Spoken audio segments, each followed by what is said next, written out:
শুধুমাত্র বিয়ে নামক শব্দটার কারণেই নিজের মায়ের সাথে দেখা করতেও অনুমতি লাগে। যে মায়ের পেটে জন্ম না নিলে পৃথিবীর মুখই দেখতে পারতাম না, সে মাকে দেখতে গেলেও অনুমতি নিতে হয়। কি অদ্ভুত মেয়েদের জীবন, সত্যি তাই না? এরকম অনেক মেয়ের সাথে কিন্তু হয়ে থাকে। আর সত্যি বলতে মেয়েদের যখন বিয়ে হয়ে যায় তখন বাবার বাড়িতে সে হয়ে যায় অতিথি, বেশি দিন কিন্তু থাকতেও পারে না। এটাই হচ্ছে রীতি বা নিয়ম। আর দ্বিতীয়ত হচ্ছে একজন মেয়ে যখন বিয়ে হয়ে যায় তখন তার সংসার হয়ে যায়, আর সে চাইলেও কিন্তু মাসকে মাস বা বছরকে বছর বাবার বাড়িতে থাকতে পারে না। আসলে অদ্ভুত জীবন। যখনই বাবার বাড়িতে যাই তখন আসার সময় খুবই খারাপ লাগে। আসসালামু আলাইকুম ওয়া রাহমাতুল্লাহি ওয়া বারাকাতু। বরাবরের মতো আবার একটি নতুন ব্লগ ভিডিও দেখার জন্য আপনাদের সবাইকে ওয়েলকাম জানাচ্ছি। কি ভাবছেন আমার সাথে এমনটা হয়েছে? আসলে না। তো গত ব্লগে শেয়ার করেছিলাম আমার বোনের বিয়ের শপিং ব্লগ। তো সে কারণে কিন্তু আপুর বাসায় গিয়েছিলাম, বড় আপুর বাসায়। তো ওখান থেকে সবাই মিলে গিয়েছিলাম শপিং করতে। এরপরে 2-4 দিন যা ছিলাম, তারপরে কিন্তু ব্যাক করেছি শ্বশুর বাড়িতে। তো কারণ শ্বশুর বাড়িতেও কাজ ছিল কিছু, তো সে কারণে চলে আসে আর কি। আমার কাজ না, আমার হাজবেন্ডের ছিল, কারণ আমাদের গ্রামের বাড়িতে কাজ চলছিল। তো কি সেটা শেয়ার করব, দেখতে পাবেন। আর এই যে টুকিটাকি আরো কিছু কেনাকাটা ছিল আমার, সে কারণে গিয়েছিলাম হচ্ছে শপিং করতে, সেন্টার প্লাজায় গিয়েছিলাম। এরপরে আসার পথে আমাদের মুরাদপুর মেন রোডের ওখানেই হোটেল জামান আর হচ্ছে হাজি বিরিয়ানির দোকান ছিল। তো হাজি বিরিয়ানির দোকান থেকে হাজি বিরিয়ানি নিয়েছি, বাট এটা কিন্তু অথেন্টিকটা না আমি বলবো। আর হচ্ছে হোটেল জামান ছিল, একটা শাখা আর কি হোটেল জামানের। তো সেখান থেকে এই যে চিকেন মোরগ পোলাও হতে পারে নাকি চিকেন পোলাও, আসলে জানি না। তো যাই হোক, সেটাই নিয়ে আসা হয়েছে। অনেকদিন তো খাইনি, সে কারণে নিয়ে আসা। তো খেয়ে ভালো লেগেছে, বাট রাইসটা আর একটু সেদ্ধ করলে ভালো হতো। একটু কেন জানি শক্ত শক্ত ছিল, গলা ধরছিল, এই আর কি। তা না হলে টেস্টের দিকে ভালোই ছিল, খারাপ না। তো আমাদের বাসায় তো কেউ ছিল না, ছিলাম হচ্ছে আমি, আমার হাজব্যান্ড, আমার ননদ আর আমার ছেলে। তো সে কারণে 3টা আনা হয়েছে। তারা দুজনের জন্য আনা হয়েছিল হাজি বিরিয়ানি, আর আমার জন্য চিকেন পোলাও বা মোরগ পোলাও যেটা বলা হয় সেটাই আর কি। আর এই যে গ্রামের বাড়িতে কাজ চলছিল বলছিলাম, এই যে গ্রামের বাড়িতে কিন্তু আমাদের দোতলা বাড়ি। তো একতলাটা কমপ্লিট হয়েছে, একতলার মধ্যে একদম টাইস সব কিছু রেডি, বাট দোতলার মধ্যে রুম টুম সব কিছু রেডি, কিন্তু টাইস করা হয়নি আর রুমের দরজাগুলো লাগানো হয়নি আর কি। তো বাহিরের দিকে কিছু জায়গায় আস্তর ছিল, কিছু জায়গায় ছিল না, আর রং করা হয়নি। সে কারণে কিন্তু মূলত এই যে আস্তর করা যে জায়গাগুলোতে করা হয়নি সেগুলোতে আর হচ্ছে রঙও করিয়েছে। তো হাজবেন্ড এই কাজে ব্যস্ত ছিল, আর হচ্ছে আমার শাশুড়ি আম্মা আর হচ্ছে আমার দেবর গ্রামের বাড়িতে ছিল কিছুদিন, যেহেতু রঙের কাজ চলছিল। আর আমি যাওয়া হয়নি কারণ বোনের বিয়ে, সেদিকে একটু তাড়া ছিল। আর দ্বিতীয়ত হচ্ছে আমার বাচ্চাও অনেক অসুস্থ, তো তাকে নিয়ে দৌড়াদৌড়ি করতে করতে শেষ। বাবার বাড়িতে গেলেও কিন্তু বেশি দিন থাকতে পারতাম না, 4-5 দিন, 5 দিন, বেশি জোরে 5 দিন ছিলাম। 5 দিনের বেশি কিন্তু আর থাকতে পারিনি। আর আপুর বাসায় গিয়েছি, সেখানেও কিন্তু 5 দিন, সব দিক দিয়ে 5 দিন, 5 দিনের বেশি কিন্তু থাকতেই পারিনি। আর দ্বিতীয়ত হচ্ছে একদম কম সময়ের জন্য গিয়েছি। যখন টিকিট কাটা হয়েছিল তখন মনে হয়েছিল 3 মাস 20 দিন, অনেক দিন, অনেক সময় পাবো। বাট যখন দেশে গিয়েছি তখন কিন্তু যাওয়ার পরে সময় কোন দিক দিয়ে হুড় করে চলে গেছে সেটা নিজেও জানি না। ডক্টর দেখিয়েছিলাম, কিন্তু আমি পুরোপুরি টেস্ট করাতে পারিনি, আর হচ্ছে আর কি মেডিসিনও নিতে পারিনি। বাট অল্প স্বল্প কিছু মেডিসিন নিয়ে চলে আসছি, এই হচ্ছে কথা। তো ইনশাল্লাহ দেখা যাক, আবার যাব, তাহলে সবকিছু করে আসব। আর এই যে আমাদের গ্রামের বাড়িটা তো দেখতেই পেলেন, মাশাল্লাহ খুবই সুন্দর লাগছিল না রং করার পরে? তো ঘরটা কিন্তু বেঁধেছে অনেক আগেই আমার বিয়ের, তারপরে কিন্তু রং করা হয়নি আর কি।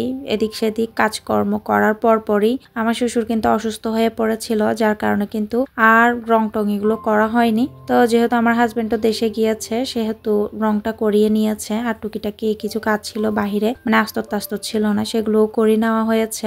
আর এই যে এপাশে গিয়েছিলাম হচ্ছে আমার ননসের বাসায়। তো আমার ননসও কিন্তু আমরা যেখানে থাকি সেখান থেকে হেঁটে যাওয়া যায় আমার ননসের বাসায়।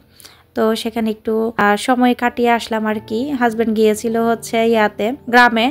তো সে কারণে আমি আমার ননদ আমার ছেলে মিলে হাঁটতে হাঁটতে চলে গিয়েছিলাম। আর আসার পরে এটা ছিল আরেক দিনের ভিডিও। তো দেশে আমার আপুর বাসায় একবার তৈরি করেছিলাম মাছের কাবাব, আর এই যে এটা হচ্ছে বাসায় তৈরি করেছি। তো চিন্তা করলাম যারা দেশে আছেন তারা কিভাবে তৈরি করতে পারেন, সে কারণে কিন্তু আজকে এই রেসিপিটা শেয়ার করা। আশা করি আপনাদের ভালো লাগবে, তৈরিও করে নিতে পারবেন কোনো প্রকার ঝামেলা ছাড়া। আর আজকে কিন্তু একদম দেশীয় মাছ দিয়ে তৈরি করে দেখাচ্ছি। ফ্রেশ তেলাপিয়া মাছ বলা হয়, সবাই তেলাপিয়া মাছই বলে। তো আমরা কিন্তু চট্টগ্রামে এই মাছটাকে বিশেষ করে লাইলেন্টিকা বলি। এটা কিন্তু তেলাপিয়া মাছের ভাই বলতে পারেন, কারণ তেলাপিয়া মাছের কিন্তু লেজটা লাল হয় না। তো লাইলেন্টিকা মাছের লেজটা কিন্তু লাল হয় আর মাথার দিকে একটু লাল থাকে, তো সে কারণে কিন্তু এটাকে আমরা লাইলেন্টিকা বলি। আর কালো যেটা সেটা হচ্ছে তেলাপিয়া। তো যাই হোক, সেটা দিয়েই করছি। আর এখানে আমার ননদ মেবি এটাকে কি বলা হয়, এটা আসলে বাসন্তী পোলাওর মতো পোলাও রান্না করছিল, খিচুড়ি না। তো সেটা রান্না করছিল, আমি একটু নেড়ে চেড়ে দিচ্ছিলাম। আর মাছটাকে ভালো করে ধুয়ে একদম পানি ঝরিয়ে নিয়েছি। তো আমার হাজবেন্ড কিন্তু এভাবে কেটে নিয়ে এসেছে। তো এরপরে আমি আদা রসুন এগুলোকে গ্রেট করে নিয়েছি। তারপরে কিন্তু ধনিয়া পাতা আর কাঁচামরিচকে গ্রেট করা আদা রসুনের সাথে একদম ভালোভাবে আমি একটা নাইফ নিয়েছি, দেখতেই পেয়েছেন বড় সাইজের, সেটা দিয়ে একদম কুচি কুচি কুচি কুচি করে দিয়েছি যাতে করে মাছের গায়ে থেকে ছুটে চলে না আসে। তো এরপরে লেবু রস দিয়েছিলাম আর লবণ, এগুলো দিয়ে আমি প্রথম ম্যারিনেশন করে নিয়েছি। তারপরে কিন্তু আমি এখানে দেখেন লাল মরিচের গুঁড়া, হলুদের গুঁড়া আর একটা 5 মিশালি মশলা নিয়েছি। তার সাথে হচ্ছে আর অল্প লবণ, আর দিয়েছি হচ্ছে স্বাদে ম্যাজিক মশলা 1 প্যাকেট। তো এগুলো দিয়েই কিন্তু তৈরি করেছি। বাসায় কিন্তু ধনিয়া গুঁড়া, জিরার গুঁড়া এগুলো মেবি মানে একসাথে করে ফেলে আর কি, 5 মিশালি। তো সেটা দিয়েই আমার শাশুড়িরা এভাবে খায়, আলাদা আলাদা করে না আর কি। তো যাই হোক, যা ছিল তা দিয়েই করেছি, সে কারণে কিন্তু আপনাদের সাথে এটা শেয়ার করা। কারণ সবাই কিন্তু একই রকমের মশলা খাই না, এক একজনের বাসায় কিন্তু এক এক রকমের মশলা আছে। যেমন আমি আমার ঘরের মধ্যে আমার মতো করে আমি যা যখন প্রয়োজন, হ্যাঁ যখন যেটার জন্য প্রয়োজন হয় সেটার জন্য মশলা তৈরি করে রাখি, একটু বাড়িয়ে রাখি যাতে করে পরবর্তীতে আবারও যদি তৈরি করি তাহলে সেখানে দিতে পারি। তো সব দিকে কিন্তু এমন না, আমার আপুর বাসায়ও দেখেছি ও অন্যরকম মশলা, এখানেও। তো যাই হোক, এক একজনের রান্নার ধরন কিন্তু এক এক রকম, কথা হচ্ছে সেটাই। তো যা ছিল আমি তা দিয়েই কিন্তু মাছটা মানে তৈরি করেছি, সে কারণে আপনাদের সাথেও শেয়ার করা। আপনারাও কিন্তু চাইলে আপনাদের বাসায় যা মশলা থাকে তা দিয়ে তৈরি করতে পারবেন। তো এরপরে আমি মশলা সবগুলোকে একসাথে মিক্স করে অর্ধেক প্রথমে আমি মাছের গায়ে লাগিয়ে নিচ্ছি, দেখতেই পাচ্ছেন। তারপরে আর অর্ধেকের মধ্যে কর্নফ্লাওয়ার অ্যাড করব। আর মাছটা বেশ বড়ই ছিল, মেবি 800 নাকি 900 গ্রাম মতো ছিল, বা 1 কেজির কাছাকাছিও হতে পারে, আসলে মনে নাই। দেশ থেকে এসেছি সত্যি বলতে 1 বছর হয়ে যাচ্ছে। তো আমি তার সেভাবে ভিডিও এখন শেয়ার করি না, প্রত্যেকদিন ভিডিও শেয়ার করাও হয় না। আর অনেক দিন কিন্তু আমি মানে ভালোভাবে অ্যাক্টিভও ছিলাম না, গরমের কারণে প্রচুর প্রবলেম এই দেশে। সো ভয়েস দিতে গেলেও অনেক প্রবলেম, যার কারণে কিন্তু অ্যাক্টিভ থাকা হয়নি। তো সে কারণে কিন্তু এই ভিডিওগুলো শেয়ার করা হয়নি, আর এখন আস্তে আস্তে শেয়ার করছি আর কি। আশা করি আপনাদের সবার ভালো লাগবে। তো সত্যি বলতে এই ভিডিওগুলো শেয়ার না করলেও চলে, বাট আমি মনে করি আমার কাছে স্মৃতি হয়ে থাকবে, সে কারণে শেয়ার করা। এই যে দেশে গেলাম, কি করলাম, কি খেলাম, কোথায় গেলাম, একটু একটু করে যা শেয়ার করেছি আর কি, সবকিছু কিন্তু ক্যামেরা বন্দি রয়ে গেছে। এক সময় কিন্তু এগুলো দেখতে পাবো, আর আমার ছেলেও ওর কিছু কিছু ভিডিও ক্লিপসও দেখতে পাবে। আর যখন দুবাই থেকে চলে যাব তখন দুবাইয়ের ভিডিও তখন শেয়ার করা হবে, তখন সেগুলোও দেখতে পাবো। তো যাই হোক, এগুলো হচ্ছে এক একটা মেমোরি, যখন দেখতে চাওয়ার তখন দেখতে পাবো। যখন আমরা ছোট ছিলাম তখন কিন্তু আমাদের এরকম মোবাইল ছিল না, যার কারণে আমাদের মেমোরিগুলো নাই। বাট আমার ছেলের কিন্তু অনেক মেমোরি আমার মোবাইলে আছে, আমি ক্যামেরা বন্দি করে রেখেছি। আর ও এখন বড় হওয়াতে ও কিন্তু সেগুলো দেখে। তো এই তো কথা বলতে বলতে মাছটাকে কিন্তু আমি ম্যারিনেশন করে দিয়ে দিয়েছি তাওয়ার মধ্যে। এটা হচ্ছে রুটি পরোটা পুরে আর কি আমার শাশুড়ি আম্মা, তো সেটাতে দিয়েছি। বাট এটা ভাজতে গিয়ে ভেঙে গেছে, তো আপনাদেরকে দেখাবো, দেখতেই পাবেন। তো সেই কারণে কিন্তু আমি সব সময় বলি যে এরকম মাছের কাবাব হোক বা মাছ ভাজার ক্ষেত্রে হোক, যখনই ভাজবেন চেষ্টা করবেন ফ্রাই প্যান, তা না হলে মানে এমন প্যানে ভাজার জন্য যাতে করে এটা লেগে না যায়। আর লেগে গেলে কিন্তু একদম শেষ, সর্বনাশ, মানে বরবাদ হয়ে যায়। যেমনটা এই যে দেখেন এক পাশটা ঠিক আছে, পাশেরটা কিন্তু ভেঙে গেছে, উল্টাতেই পারছিলাম না, যার কারণে একদম রাগ করে ভেঙে ফেলেছি। কি করব। আর এই যে এটা হচ্ছে আরেক দিনের ভিডিও। এখানে হচ্ছে সুমা মাছ, ছোট মানে নারকেল্লা মাছ বলি আমরা, সেগুলো রান্না করেছিলাম আমি। তো খুবই মজা হয়েছে।